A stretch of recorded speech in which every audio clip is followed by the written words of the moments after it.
Good evening friends. MK trading builder और एक दिनेर एनालाइसिस भिडियोते आपनादेर सबाइके हार्दिक अभिनंदन जानाच्छि। आमी गोपाल। आगामी काल 5 डिसेम्बर फ्राइडे एवं उइकली क्लोजिंग। तो कालके ओभारअल मार्केटे किभाबे मुभमेंट होते पारे, इभेंट आछे आमरा जानी प्रत्येकेई, आरबीआई मनिटारि पलिसि आछे। तो कालके किभाबे आमरा ट्रेड करब, यदि आरबीआई पलिसि पजिटिव आसे अर्थात रेट काट हय ताहले मार्केट कोन दिके जेते पारे, एबं यदि नेगेटिव निउज आसे, यदि रेट काट ना हय आनचेंजड थाके ताहले कि मार्केट एखान थेके 25,000 लेवल जाबे।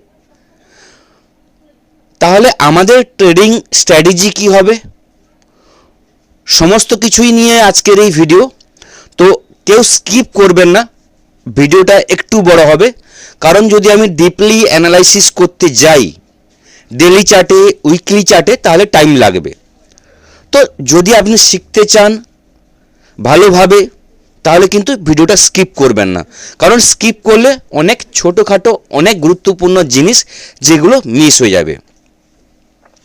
আর বলবো যারা আমার চ্যানেলে প্রথমবার এসেছেন ভিডিওগুলো দেখছেন প্রত্যেককে বলবো লাইক করবেন, শেয়ার করবেন এবং যারা এখনও সাবস্ক্রাইব করেননি এমকে ট্রেডিং বেলদা ইউটিউব চ্যানেলটা অবশ্যই সাবস্ক্রাইব করে নেবেন, পারলে শেয়ার করবেন। এবার যদি আমরা নিফটির অ্যানালাইসিসে আসি, তো আসার আগে আর একটা জিনিস আপনাদের দেখিয়ে রাখবো। এটা ডিসক্লেমার মহারাজ, একে অবশ্যই ভালো করে পড়ে নেবেন, কারণ আমি কোনো সেবি রেজিস্টার অ্যানালাইসিস্ট নই। আমি আমার নলেজ এক্সপিরিয়েন্স এখানে শেয়ার করছি, যা কিছু ইনফরমেশান দিচ্ছি টোটালটা কিন্তু এডুকেশন এবং লার্নিং পারপাসের জন্য। এবার নিফটির অ্যানালাইসিসে যাওয়ার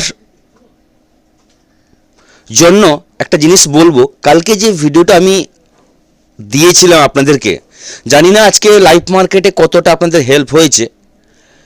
আমি দুটো প্যানেল এখানে ড্র করেছিলাম, এটা কালকেরই ছবি, যেখানে আমি একটা লং টার্মে ভিউ তৈরি করেছিলাম বা প্যানেল ছিল লং টার্মের জন্য, আর একটা হচ্ছে শর্ট ভিউ যেটা কয়েক দিনের জন্য, এবং ডেলি চার্টেই ছিল যেখানে তার হাই লো প্রতিটা জিনিস এবং মার্ক করেছিলাম এবং বলেছিলাম যে 25,840 থেকে 25,880 জোনটা আমাদের কাছে খুব বড় সাপোর্ট জোন। এই জোনকে at a one time Nifty break করতে পারবে না, কারণ 26 নভেম্বরের যে ক্যান্ডেল হয়েছিল গ্রিন ক্যান্ডেল, মারুবুজু বলা যায় এবং এঙ্গলফিংও বলা যায়। তো সেখানে আমরা বুঝেছিলাম যে বায়ার হিউজ পরিমাণে কিন্তু এই জায়গাটা কিন্তু আছে। হ্যাঁ, ব্রেক করবে না তা নয়, ব্রেক করতে গেলে টাইম লাগবে, at a one time break করবে না। এবং বলেছিলাম যে 26,110 উপরে নিফটি যেদিন ক্লোজিং দেবে, নিফটি টার্গেট থাকবে 26,325, অর্থাৎ আমাদের যে লাস্ট অল টাইম হাই আমরা দেখেছি তার উপরে নিফটি যাবে। এবং অল টাইম হাই যেটা ছিল 26,325, তার উপরে যেদিন ক্লোজিং দেবে 26,500 এবং 27,000 জন্য পরপর আমরা প্ল্যান করব। এবং কালকেও বলেছিলাম যেভাবে ক্যান্ডেল তৈরি করেছে নিফটি, যদি পজিটিভ ক্লোজিং দেয় 26,000 উপরে, সেখান থেকে কিন্তু পজিটিভ র্যালি আসবে। এবং আজকে লাইভ মার্কেটে ডট টু ডট লেভেলগুলো কিন্তু আমি আপনাদের সাপোর্ট হিসাবে টাইম টু টাইম কিন্তু প্রোভাইড করেছি।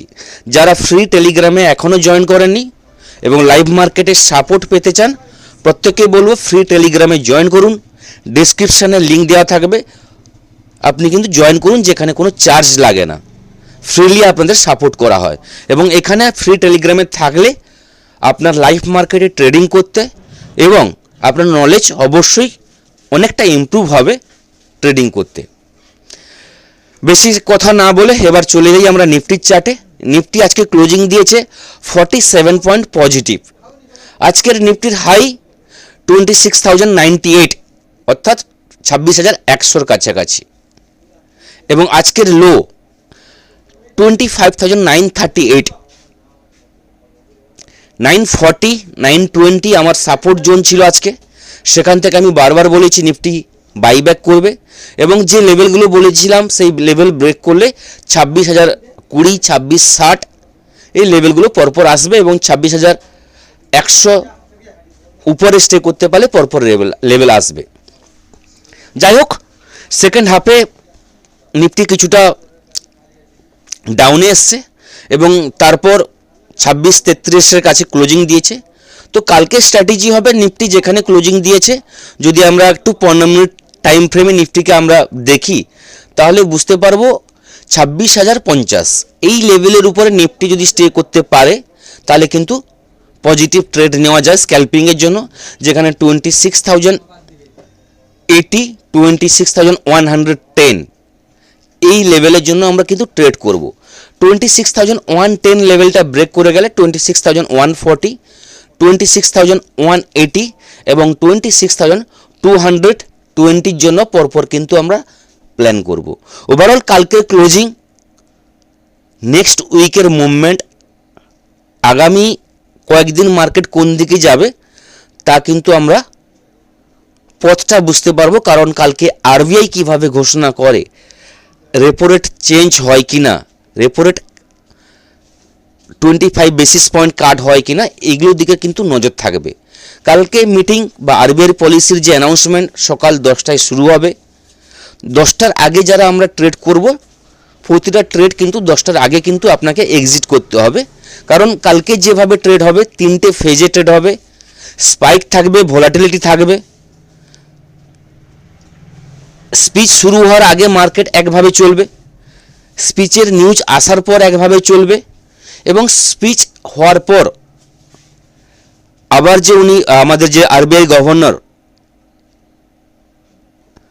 যে স্পিচ দেবেন বা নিউজ চ্যানেলের সামনে যে কনফারেন্স করবেন, সেখানে তার যে কমিটমেন্ট আসবে বা কমেন্টস উনি বলবেন তার উপরে কিন্তু মার্কেটে অনেকটা কিন্তু প্রভাবিত হবে। তো এইগুলো কিন্তু কালকে দেখার বিষয় আছে। ওভারঅল মার্কেট 26,000-এর উপরে থাকলে নিফটিতে পজিটিভ থাকবে। এবার যেহেতু কালকে হচ্ছে আমাদের উইকলি ক্লোজিং, যদি আমরা উইকলি ক্যান্ডেলটা একটু দেখে নিই আরও কিছুটা ক্লিয়ার আমরা ভিউ তৈরি করতে পারবো। কারণ হচ্ছে এই যে উইকটা চলছে, এই উইকের হাই এবং লো, হাই এবং হচ্ছে ওপেন, দুটো পয়েন্ট একই জায়গায়। যদি আমরা ওপেন দেখি 26,325.80 এবং হাই 26,325.80, ওভারঅল সেম।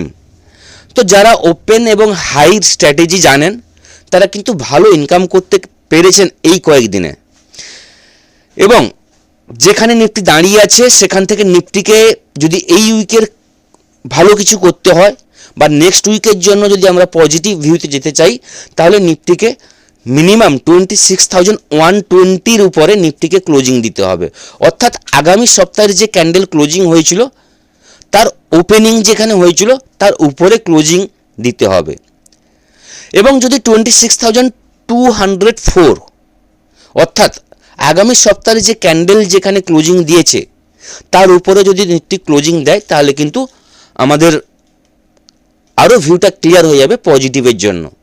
তো উইকলি ক্যান্ডেল এখনও পর্যন্ত নেগেটিভ আছে, নিফটির কাছে কালকের দিনটা টাইম আছে ক্যান্ডেলটাকে সঠিকভাবে সঠিক জায়গায় রাখার।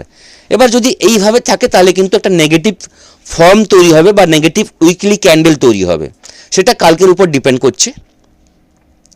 ডেলি টাইম ফ্রেমে যদি আমরা দেখি তাহলে বলবো ডেলি টাইম ফ্রেমে কালকে একটা ডোজি ক্যান্ডেল হওয়ার পর, বা এটাকে অনেকে হ্যামার ক্যান্ডেল বলতে পারে, তো আজকে পজিটিভ ক্যান্ডেল দেখেছি এবং কালকে যেখানে ক্লোজিং দিয়েছিল তার অনেকটা উপরে কিন্তু নিফটি ক্লোজিং দিয়েছে, এবং আমাদের নেক্সট 26,110, 120-র উপরে নিফটির ক্লোজিং দরকার ফার্দার বুলিশ ট্রেন্ডের জন্য। এবং কালকে যদি আমরা ডাউনের জন্য যদি কোনো স্ক্যাল্পিং বা ডাউনের জন্য ট্রেড নিই, বা যদি আরবিআইয়ের পক্ষ থেকে খারাপ কিছু নিউজ আসে, তাহলে আমরা কিভাবে ট্রেড করব, কোন কোন জায়গায় আমরা কিন্তু সেল করব, সেটা কিন্তু জানার বিষয় অবশ্যই আছে। তো যদি কালকে 26,000 লেভেলটা ব্রেক করে যায় এবং 25,980 এই লেভেলের নিচে নিফটি ট্রেড করা শুরু করে তাহলে কিন্তু ডাউনের জন্য আমরা স্ক্যাল্পিং করব, যেখানে নিফটির ফার্স্ট টার্গেট থাকবে 25,950। 25,950 যদি লেভেলটা ব্রেক করে যায় তাহলে কিন্তু 25,920, এবং 25,920 লেভেল ব্রেক করে গেলে কিন্তু 25,880 থেকে 90 জোন কিন্তু আমরা দেখতে পাবো। এখানে সাপোর্ট আছে, তো যদি আমরা ডাউনের ট্রেড নিই তাহলে কিন্তু এখান থেকে একবার এক্সিট হতে হবে এবং দেখতে হবে এখান থেকে বাউন্স নেয় কিনা, না পুনরায় 25,880 লেভেলটা ব্রেক করে যায়। যদি 25,880 লেভেলটা ব্রেক করে যায় তাহলে কিন্তু 25,840 আমরা দেখতে পাবো। ওভারঅল ডাউনের মুভমেন্টগুলো বললাম এবং আপ সাইডের মুভমেন্টগুলো বললাম। ওভারঅল নেক্সট উইকের মুভমেন্ট হবে কালকের ক্লোজিংটা উপর বেশ করে। এবার যদি ব্যাঙ্ক নিফটির ভিউতে আসি, ব্যাঙ্ক নিফটি ওভারঅল কিন্তু আমার ভিউ ছিল আজকে ব্যাঙ্ক নিফটি আরও অনেকটা পজিটিভ র্যালি করবে, কিন্তু ব্যাঙ্ক নিফটি আজকে নেগেটিভ ক্লোজিং দিয়েছে, 59 পয়েন্ট নেগেটিভ ক্লোজিং। কারণ আরবিআইয়ের পলিসি আছে, তো আরবিআই নিউজের উপর ব্যাঙ্ক নিফটির প্রভাবটা বেশি পড়ে, সেখানে ব্যাঙ্ক নিফটির আজকে মোমেন্টাম এক্সপেক্ট করেছিলাম। হতে পারে আজকে সেন্সেক্সের এক্সপায়ারি ছিল, তার প্রেশারের কারণে আজকে মুভমেন্ট আমরা দেখতে পারিনি। কালকে হয়তো দেখতে পাবো either side positive news negative নিউজের উপরে।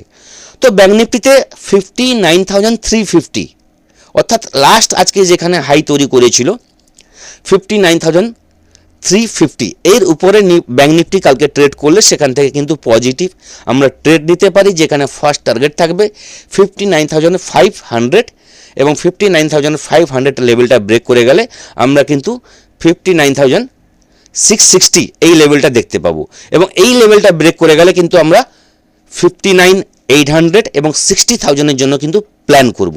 কারণ এটা 15 মিনিট টাইম ফ্রেমে একটা আমরা চার্ট দেখতে পাচ্ছি, এটাকে আমরা কাপ অ্যান্ড হ্যান্ডেলও বলতে পারি অথবা ডাব্লিউ প্যাটার্নও হতে পারে। ডাব্লিউ প্যাটার্ন তখনই কমপ্লিট হবে যদি ব্যাঙ্ক নিফটি 59,650 বা 663 লেভেলটা ব্রেক করে যায়, তাহলে কিন্তু ডাব্লিউ প্যাটার্ন একটা কমপ্লিট হবে, এবং ডাব্লিউ প্যাটার্ন কমপ্লিট হলে সেখান থেকে কিন্তু পরপর মিনিমাম 500 পয়েন্টের একটা র্যালি কিন্তু আমরা এক্সপেক্ট করতে পারি। তো এই লেভেলটা যদি ব্রেক করে যায় অর্থাৎ 59,650 এর উপরে থাকলে একটা বড় মুভমেন্ট কিন্তু আমরা এক্সপেক্ট করতে পারি। এবার যদি মার্কেটে ডাউনফল শুরু হয়, খারাপ নিউজ আসে, তাহলে আমরা ডাউনের জন্য ট্রেড কোথায় নেব?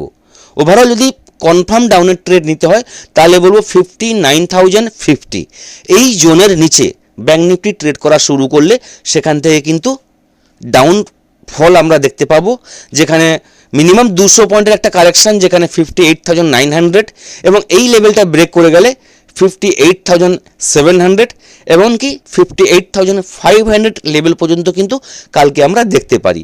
ওভারঅল নিউজ বেশ চলবে মার্কেট, তো প্রপারলি এক্সিট এন্ট্রিটা আপনার কিন্তু সঠিক হতে হবে। কালকে বেশিক্ষণ হোল্ড করবেন না, স্পাইক আসবে, নিউজ বেস মার্কেট, তো খুব সাবধানে ট্রেড করতে হবে।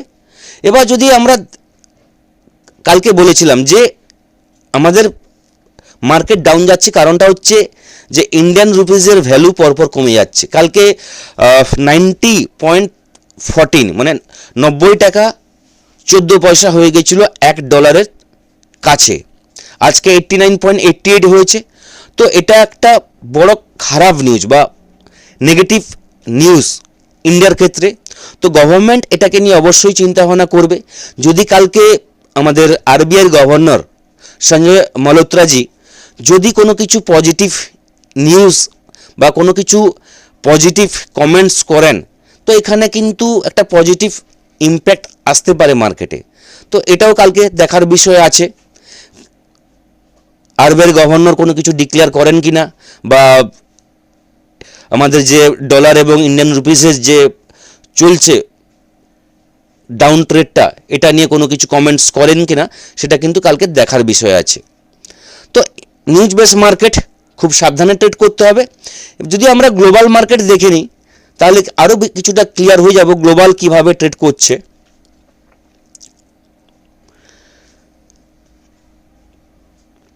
US market Dow 45 point positive trade করছে, S&P 500 7 point positive, Nasdaq 26 point positive দাঁড়িয়ে আছে। ইউরোপ মার্কেট ওভারঅল বলতে গেলে পজিটিভ।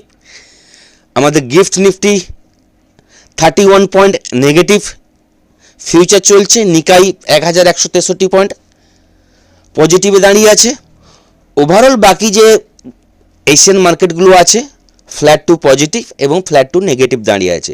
তো গ্লোবালের দিক থেকে তেমন কোনো নেগেটিভ সংকেত এখনও পর্যন্ত নেই। এবং যদি আমাদের এফআইদের আজকে ডেটা দেখে নিই তাহলে এফআইরা কোন জায়গায় আছে বুঝতে পারবো। এফআইদের আজকে সেলিং হয়েছে 1944 কোটি টাকা আজকে এফআইরা সেলিং করেছে, ডিআইরা 3661 কোটি টাকার বাইং করেছে। তো কন্টিনিউ এফআইদের সেলিং আমরা কিন্তু দেখতে পাচ্ছি। তো এফআইরা কিন্তু কন্টিনিউ সেলিংয়ে আছে। এই দিকটা একটা নেগেটিভ নিউজ বা নেগেটিভ খবর বলতে গেলে আমাদের মার্কেটের ক্ষেত্রে, যেটা মার্কেটকে নেগেটিভ জায়গায় নিয়ে যাচ্ছে পরপর। তো এই থাকলো কালকের জন্য ওভারঅল মার্কেটের ভিউ। বেশি কিছু আর বলবো না, কারণ রাত অনেক হয়ে গেছে, প্রায় 9:20, অনেক দেরি করে ভিডিওটা বানালাম। তো নেক্সট ভিডিওতে দেখা হবে আবার। সবাই ভালো থাকবেন। থ্যাংক ইউ, ধন্যবাদ।